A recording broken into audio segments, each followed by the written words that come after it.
Oregon is one of the most talked about states in America. Portland, the coast, the forests, everyone knows Oregon. But there is a part of Oregon that almost nobody talks about and almost nobody lives in.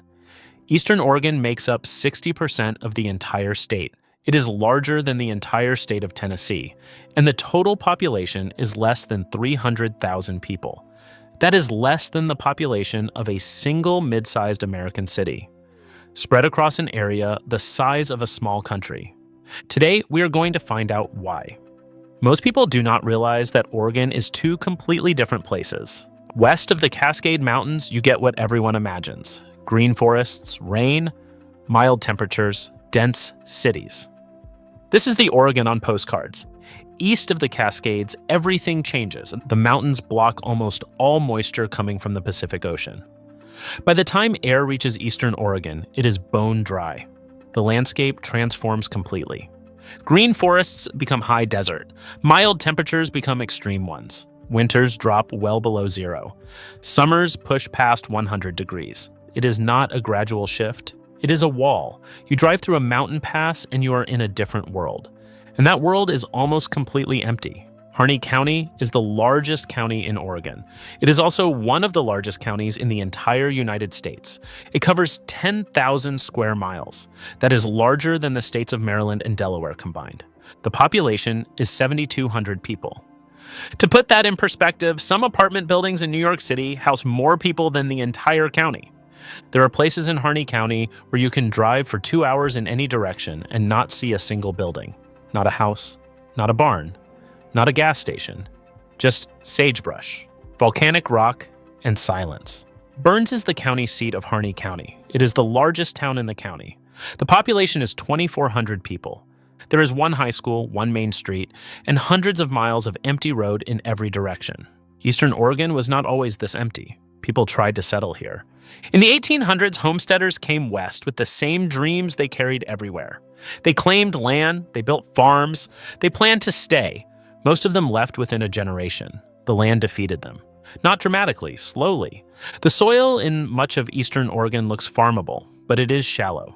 Dry, it does not hold water. Without irrigation, crops fail. And irrigation in a high desert requires water that simply does not exist in most of the region. The winters were brutal in ways settlers did not anticipate. Temperatures would drop to minus 30 degrees, livestock froze. Families who had no backup plan had no options. The growing season is short, the distances to market are enormous, the economics never worked. One by one, the farms were abandoned, the towns that supplied them shrank, and the land returned to what it had always been: empty. Most people picture the desert as flat and sandy. Eastern Oregon breaks that assumption completely. The Alvord Desert in Harney County is a dry lake bed so flat and so white that it looks like a mirage. It stretches for 12 miles without a single feature. Race teams use it to test vehicles at high speed because it is one of the flattest surfaces in North America. But drive 30 minutes east and you hit Steaton's Mountain, a fault block mountain that rises nearly 10,000 feet from the desert floor. The eastern face drops nearly 5,000 feet in less than a mile.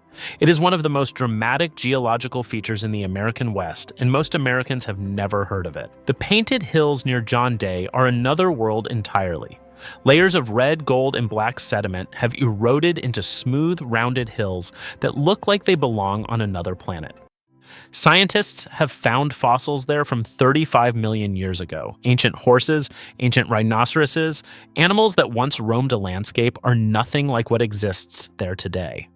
Eastern Oregon is not empty because it is boring. It is empty because it is genuinely difficult. The people who live in Eastern Oregon today are a specific kind of person.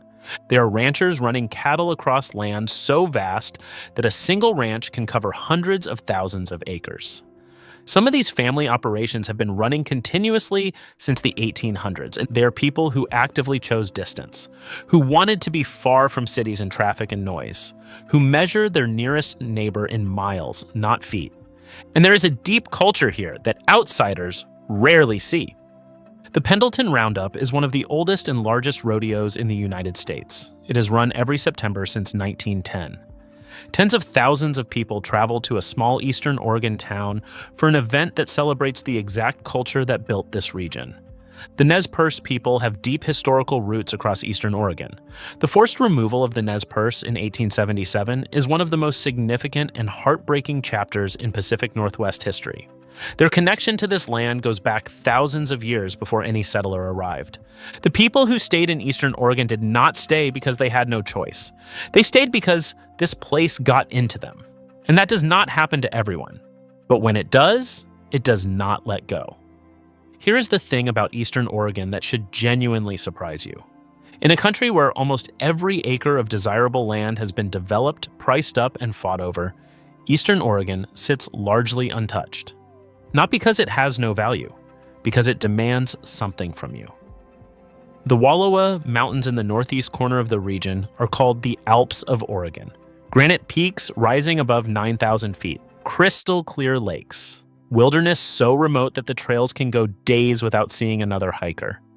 The John Day fossil beds contain one of the most complete records of mammal evolution anywhere on Earth. Scientists from around the world come here to study fossils that cannot be found anywhere else. The night sky in eastern Oregon is some of the darkest in the continental United States. The Oregon Outback region has almost no light pollution. On a clear night, the Milky Way is not a faint suggestion. It is a wall of light that fills the entire sky. Most Americans will never see a sky like that in their lifetime. It is 3 hours from Portland. Remote work changed something in America. For the first time, millions of people could live anywhere and still keep their jobs. And a small but real number of them started looking at places exactly like eastern Oregon. Towns like Sisters and Bend on the western edge of the high desert grew rapidly through the 2010s. Bend went from a small timber town to one of the fastest growing cities in the Pacific Northwest. That wave has not reached deep eastern Oregon yet. Burns and Lakeview and Jordan Valley are still as quiet as they have always been.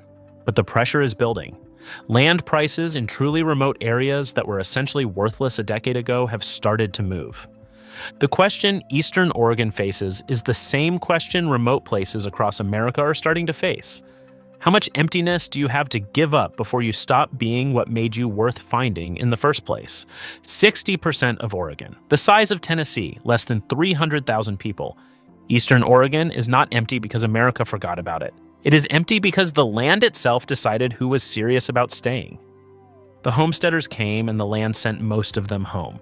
The ones who stayed built something that does not exist in many places left in America. Space, quiet. A sky full of stars 3 hours from a major city. Most states try to tell you they have something no one else has. Eastern Oregon does not have to try. Subscribe to the channel because there are more places like this all across America that the map is not showing you.